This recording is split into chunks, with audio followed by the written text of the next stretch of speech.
नमस्कार, the bonus के इस prime time show bonus point में आप सभी का स्वागत है। मैं हूं ब्रिज द्विवेदी। आपकी जेब से लेकर देश की अर्थव्यवस्था पर असर डालने वाली तमाम खबरें लेकर स्टूडियो पहुंच चुका हूं। खबरों के विश्लेषण के लिए मेरे साथ द बोनस के संपादक अंशुमान तिवारी जी जुड़ चुके हैं। अंशुमान सर, स्वागत है आपका। बहुत बहुत धन्यवाद, आप सबका स्वागत है। अंशुमान सर के साथ विश्लेषण शुरू करें उससे पहले आपको बताते हैं आज मुख्य तौर पर किन खबरों पर चर्चा होगी। बोनस पॉइंट में आज सबसे पहले पीएफ के पैसे की निकासी पर ईपीएफओ के स्पष्टीकरण पर बात होगी। ईपीएफओ ने कहा है कि 1 साल तक बेरोजगार रहने वाला कर्मचारी पूरा पैसा निकाल सकता है। इसके बाद अंशुमान सर के साथ विदेश व्यापार के आंकड़ों पर विश्लेषण होगा। सितंबर के दौरान अमेरिका को एक्सपोर्ट में गिरावट आई है, हालांकि चीन और यूएई को एक्सपोर्ट बढ़ा है। अगली खबर रिजर्व बैंक के मिनट्स पर है। मिनट्स में रिजर्व बैंक गवर्नर ने कहा है कि ब्याज दर कटौती का अभी फायदा नहीं मिलेगा। इसके बाद चांदी पर बात होगी। चांदी के महंगा होने की वजह से कई ज्वेलर्स ने चांदी की ज्वेलरी के नए ऑर्डर लेना रोक दिए हैं। अगली खबर ट्रंप के उस बयान को लेकर है जिसमें उन्होंने कहा है कि प्रधानमंत्री मोदी ने रूस से तेल खरीद रोकने की बात कही है। इस बयान को लेकर भारत और रूस ने अपना स्पष्टीकरण दे दिया है। अंत में शटडाउन को लेकर अमेरिका में छटनी के खिलाफ कोर्ट के फैसले पर बात होगी। कोर्ट ने छटनी पर रोक लगा दी है। पहली खबर की ओर चलते हैं जो कि ईपीएफओ से जुड़ी हुई है। ईपीएफओ ने पैसे की निकासी को लेकर आए नए नियमों पर सफाई दी है। ईपीएफओ ने कहा है कि नौकरी छोड़ने पर कर्मचारी जमा पैसे का 75% हिस्सा निकाल सकेगा और 1 साल तक अगर बेरोजगार रहता है तो 100% निकासी कर सकता है। हाल ही में हमने देखा भी ईपीएफओ ने पैसे की निकासी के नियमों को आसान किया है। सर, ईपीएफओ को सफाई क्यों देनी पड़ी? ईपीएफओ का एक नियम जो 1 साल में निकासी वाला था वो सबसे बड़े विवाद की वजह बना, और खासतौर से उन लोगों के लिए जिनकी नौकरियां चली जाती हैं, उन्हें 1 साल क्या इस बात का इंतजार करना पड़ेगा कि उनका पैसा वापस निकलेगा। ये कंफ्यूजन था। इस पर काफी विरोध भी हुआ, सरकार के भीतर भी इस बात का विरोध हुआ और उसके बाद ईपीएफओ को एक क्लैरिफिकेशन जारी करना पड़ा कि 75% पैसा वो तत्काल निकाल पाएगा और उसकी नौकरी, अगर कोई व्यक्ति नौकरी से चला जाता है। ये पूरे नियम को बनाने में एक एरर थी, एक गलती थी जो शायद ईपीएफओ के नियामक कायदे से समझ नहीं पाए, इसलिए ये स्पष्टता आनी जरूरी थी। इसके अलावा ईपीएफओ के बाकी नियम उदार हैं, सहज हुए हैं और इनका आमतौर पर कर्मचारियों की तरफ से और बाकी लोगों की तरफ से स्वागत किया गया है। ईपीएफओ के मामले में निगाहें अब अगले उस खबर पर हैं जिस पर हमने कल चर्चा की थी। काफी चर्चा है बाजारों में, यहाँ मुंबई में, कि ईपीएफओ का रेगुलेशन क्या आरबीआई को दिया जाएगा। अगली खबर की ओर चलते हैं। रिजर्व बैंक बुधवार को पिछली पॉलिसी बैठक के मिनट्स जारी किए हैं। मिनट्स में रिजर्व बैंक गवर्नर के बयान को महत्वपूर्ण माना जा रहा है। मिनट्स में reserve bank governor Sanjay Malhotra ने कहा है कि रिजर्व बैंक के पास रेपो रेट कटौती की पर्याप्त गुंजाइश है, लेकिन कटौती के लिए समय फिलहाल सही नहीं है। महंगाई में कमी से रेपो रेट में कटौती के लिए पर्याप्त जगह है, लेकिन केंद्रीय बैंक अगर अभी ब्याज दर घटाता है तो कटौती का लाभ नहीं मिलेगा। सर, आरबीआई कहना क्या चाह रहा है?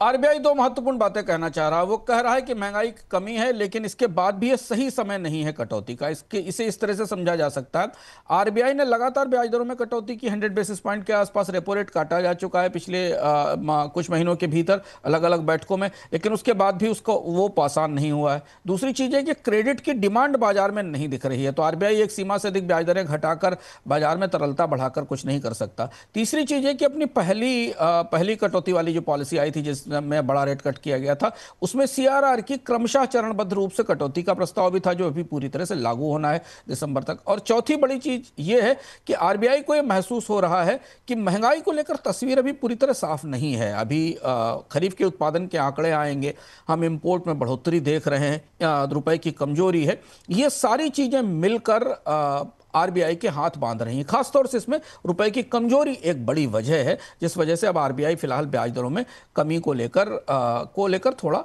समय तक इंतजार करेगा। तो अगली बैठक में भी शायद यथास्थिति बने रहने की संभावना है। अगली खबर की ओर चलते जो कि टैरिफ से जुड़ा हुआ है। अमेरिकी टैरिफ की वजह से सितंबर महीने में देखा जाए तो भारत से अमेरिका को होने वाले एक्सपोर्ट में 12% की गिरावट आई है। लगभग $5.5 अरब का एक्सपोर्ट हुआ है। पिछले साल सितंबर महीने में यह आंकड़ा $6 अरब के ऊपर था। हालांकि अमेरिका को कम एक्सपोर्ट की भरपाई चीन और यूएई को ज़्यादा एक्सपोर्ट से हुई है, जिस वजह से सितंबर के दौरान भारत का कुल एक्सपोर्ट 6% से ज़्यादा बढ़कर $36 अरब के ऊपर रहा है। हालांकि इस दौरान इंपोर्ट में भी उछाल आया है, जिस वजह से व्यापार घाटे में बढ़ोतरी दर्ज की गई है। सर, थोड़ा इसको समझाइए कि व्यापार घाटा क्यों बढ़ रहा है और विदेश व्यापार के आंकड़ों के भीतर क्या दिख रहा है।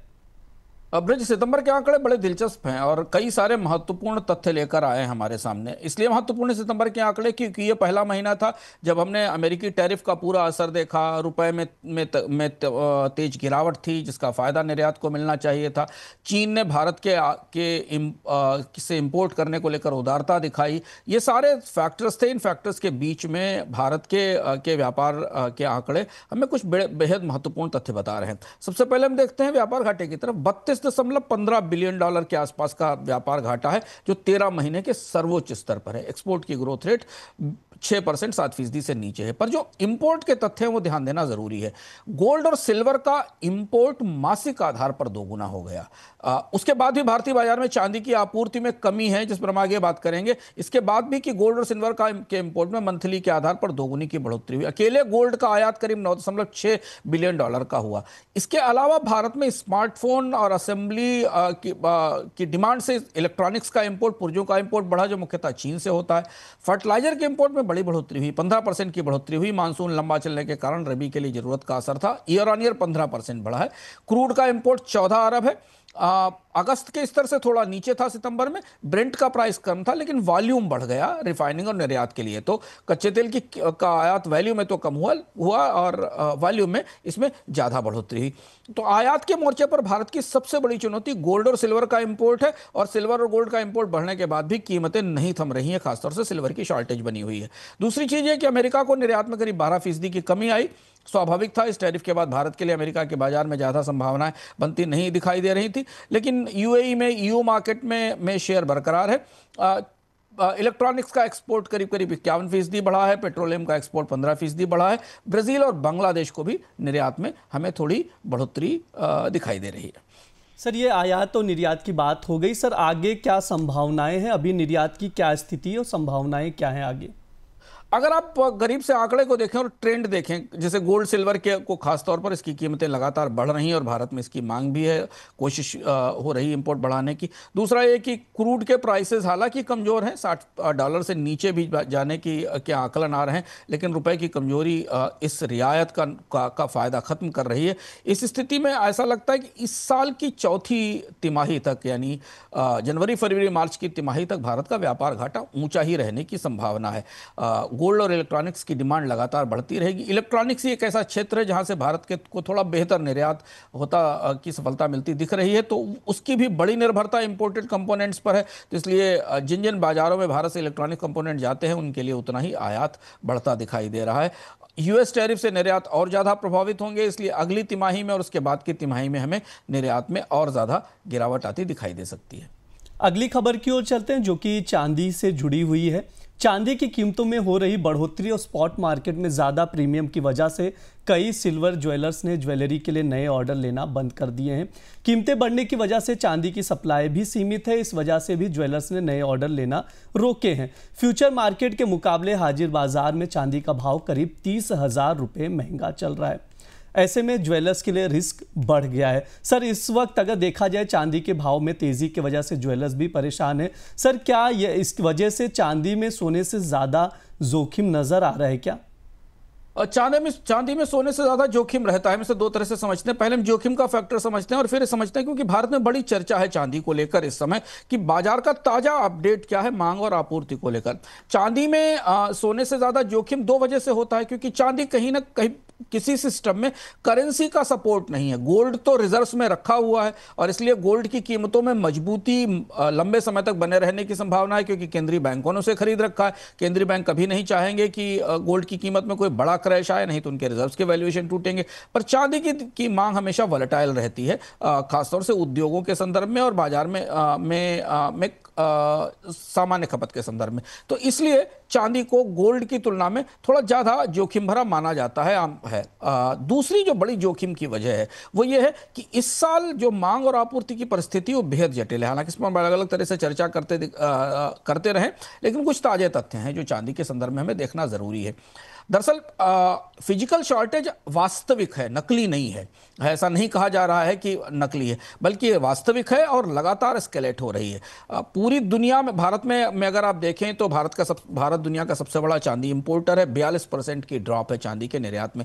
तो अगर आपको स्पॉट और हाजिर बाजार में ये 30% में अंतर दिख रहा है, तो स्वाभाविक सी बात है कि हाजिर बाजार में चांदी उपलब्ध नहीं है, जिस वजह से इन कीमतों में बढ़ोतरी बनी रहेगी। ईटीएफ की डिमांड भी मौजूद है। दूसरा ये कि ग्लोबल इंडस्ट्रियल डिमांड में रिकॉर्ड बढ़ोतरी आई। कुछ ताजे आंकड़े आए जो हम समझने की कोशिश कर रहे थे। 60% के आसपास जो चांदी की सप्लाई आ रही है वो इंडस्ट्रियल डिमांड में जा रही है, जिसमें ईवीज हैं, जिसमें सोलर एनर्जी है, और ये रियल डिमांड है। पहली बार चांदी के इतिहास में पिछले करीब 50 सालों में, 60 सालों में इतनी मजबूत इंडस्ट्रियल डिमांड निकल कर आई है, जिसके लिए चांदी की सप्लाई का बाजार तैयार नहीं था। सप्लाई का रिस्पांस काफ़ी वीक है। 70 से 75% का जो माइन आउटपुट है वो बाकी मेटल्स के साथ चांदी आती है, और इसलिए वो क्विकली सप्लाई को सपोर्ट नहीं कर पा रहे हैं बाजार में। ग्लोबल इन्वेंट्रीज भी, दुनिया में जो भंडार भी हैं वो भी निचले स्तर पर बने हुए हैं। लीज रेट और स्पॉट प्रीमियम लंदन में भी काफ़ी ऊंचे हैं, भारत में तो हैं ही। तो इसलिए सप्लाई डिमांड की ये परिस्थिति लंबे समय तक जारी रह सकती है, और इसलिए हम चांदी को रोज बाजार में नया स्तर बनाता देख रहे हैं। अगली खबर की ओर चलते हैं। कोरियाई कार कंपनी हुंडई ने कहा है कि अगले 5 वर्षों के दौरान भारत में 45,000 करोड़ रुपए का निवेश किया जाएगा। कंपनी का कहना है कि इस निवेश के जरिए 2030 तक 26 नए कार मॉडल लॉन्च होंगे। सर, आखिरकार हुंडई की भारत को लेकर क्या योजनाएं हैं? पहली बार लंबे समय के बाद, आज तक ये जीएसटी का कटौती का असर देखें या बाजार में रिवाइवल की उम्मीद देखें, लंबे समय बाद, 4-5 साल बाद, कोविड के से पहले ऐसा होता था, किसी कार कंपनी ने अपनी इतनी बड़ी निवेश योजनाएं और इतने सारे नए मॉडल्स को जारी करने की घोषणा की है। हुंडई के स्टॉक को इसका फायदा भी हुआ है। हुंडई ने ये संकेत दिया है कि उसका जो ग्लोबल मॉडल है जेनेसिस, काफ़ी मशहूर मॉडल है, इसे वो भारत में लॉन्च करेगी।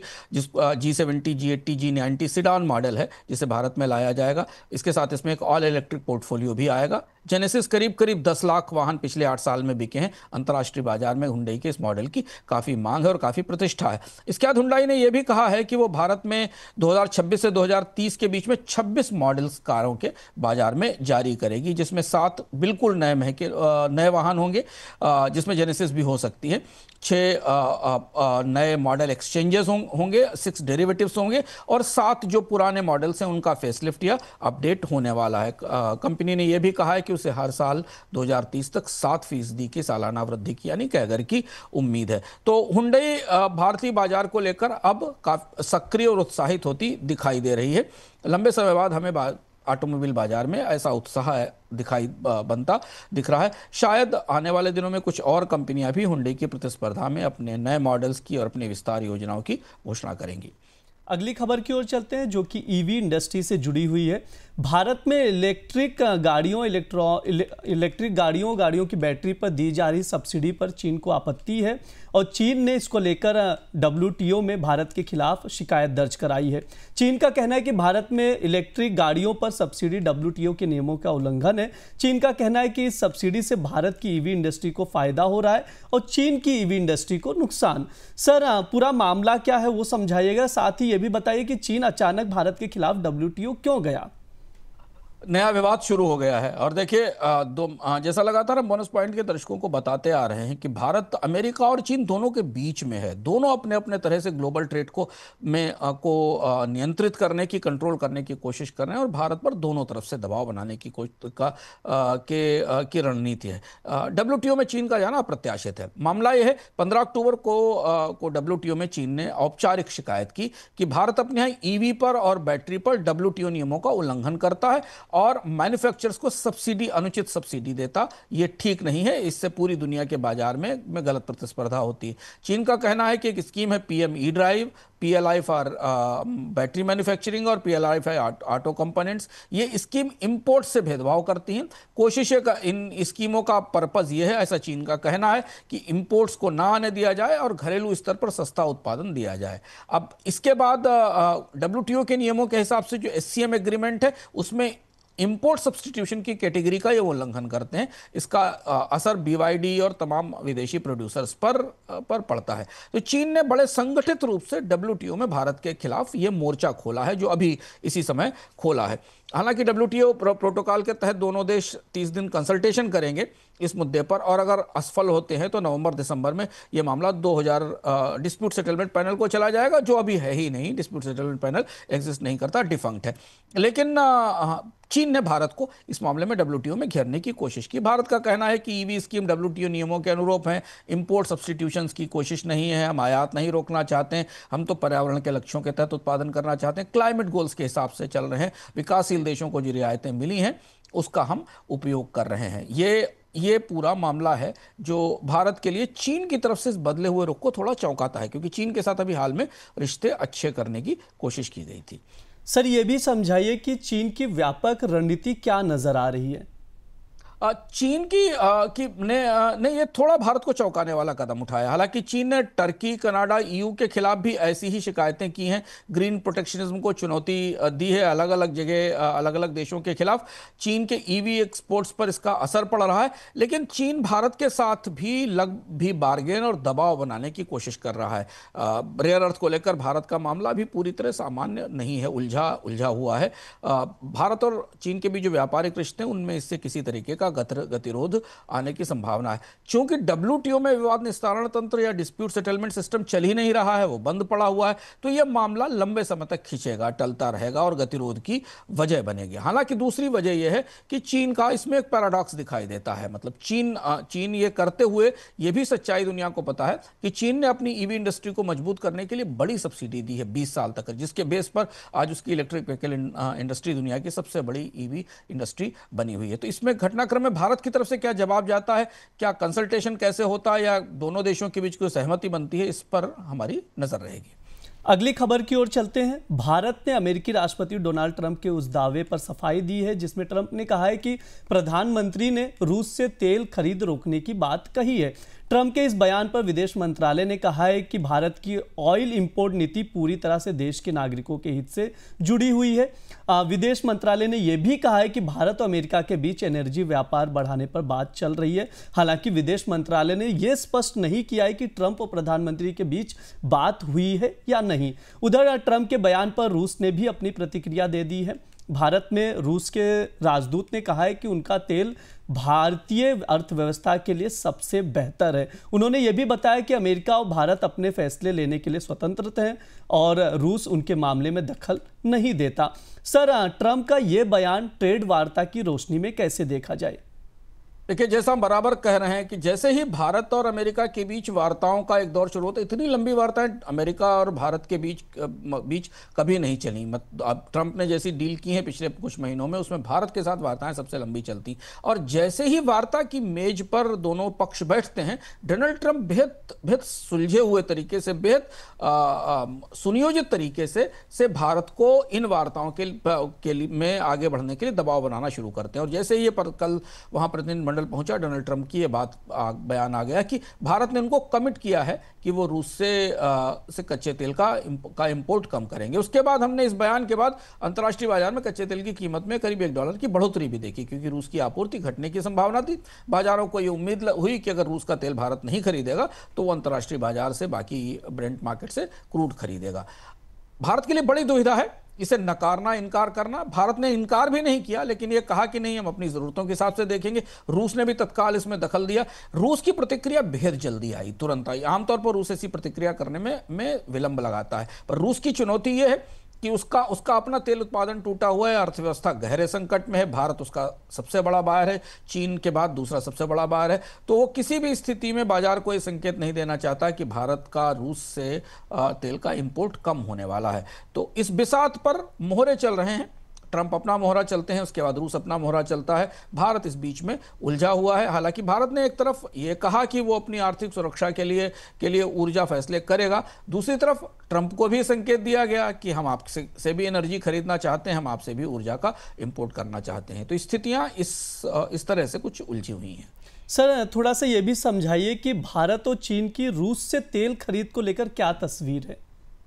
ताजा तस्वीर बड़ी दिलचस्प है। भारत ने सितंबर में जो ताजे आंकड़े आए हैं, करीब $2.5 बिलियन का क्रूड इंपोर्ट किया है रूस से, जो भारत के रिफाइनर्स ने किया है और उसको रीएक्सपोर्ट किया जाता है।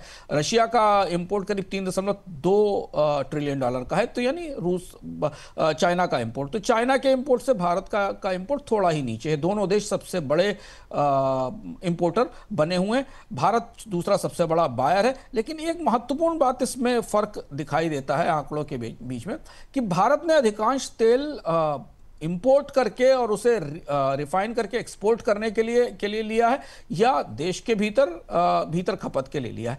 चीन इस सस्ते तेल का फायदा उठाकर चारों तरफ से अपने रिजर्व को बिल्ड करने की कोशिश कर रहा है, और पिछले 5-6 महीने में चीन ने बड़े पैमाने पर अपने ऑयल स्ट्रेटेजिक रिजर्व्स में तेल जुटाया है। अगली खबर की ओर चलते हैं, जो कि क्रूड ऑयल से जुड़ी हुई है।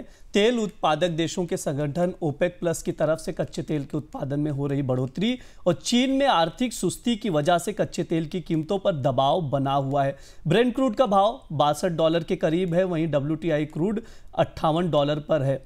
इस बीच बैंक ऑफ अमेरिका ने अपनी रिपोर्ट में कहा है कि भविष्य में ब्रेंट क्रूड का भाव घटकर $50 के नीचे आ सकता है।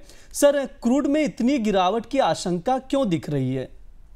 ये थोड़ी सनसनीखेज खबर थी बाजार के लिए। हालांकि बाजार में क्रूड ऑयल की सप्लाई बढ़ी हुई है, पर बैंक ऑफ अमेरिका का यह संकेत या इशारा दुनिया की क्रूड कंपनियों को डराने वाला था, और खासतौर से अमेरिका की शेल कंपनियों को। इसे भीतर से समझना जरूरी है।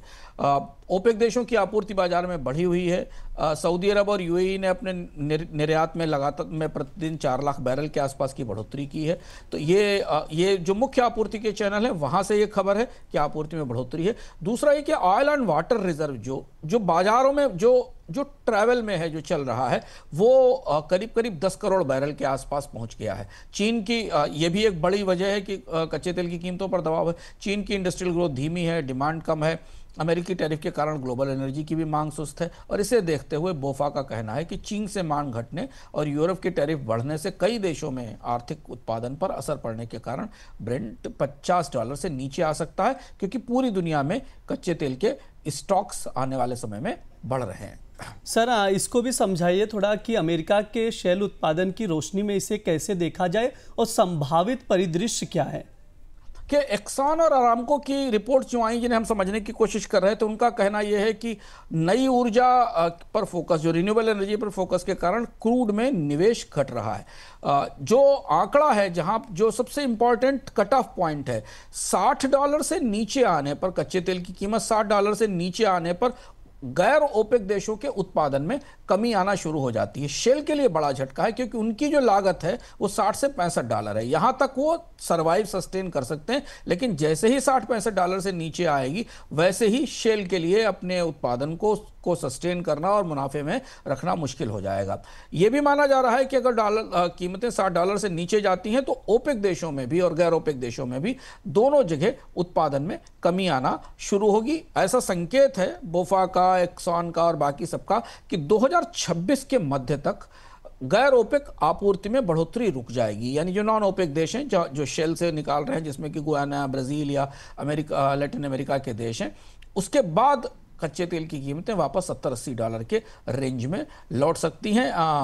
भविष्य में आपूर्ति कम हो सकती है, क्योंकि हाल फिलहाल के वर्षों में रिन्यूएबल के कारण क्रूड ऑयल में की खोज में और उसके उत्पादन में निवेश घट रहा है। तो फिलहाल तो मंदी का परिदृश्य है, लेकिन अगर आप आंकड़े देखें 2027 के बाद के इस टेबल में, तो फिलहाल जो परिदृश्य 2025 से लेकर Q4 2025 से 2026 तक का, वो $50 से $60 के आसपास का है। असंतुलन भी है, 2026 के मध्य 60-70 हो सकता है, और 27 के बाद फिर $70 से $85 के आकलन बाजार में मिल रहे हैं।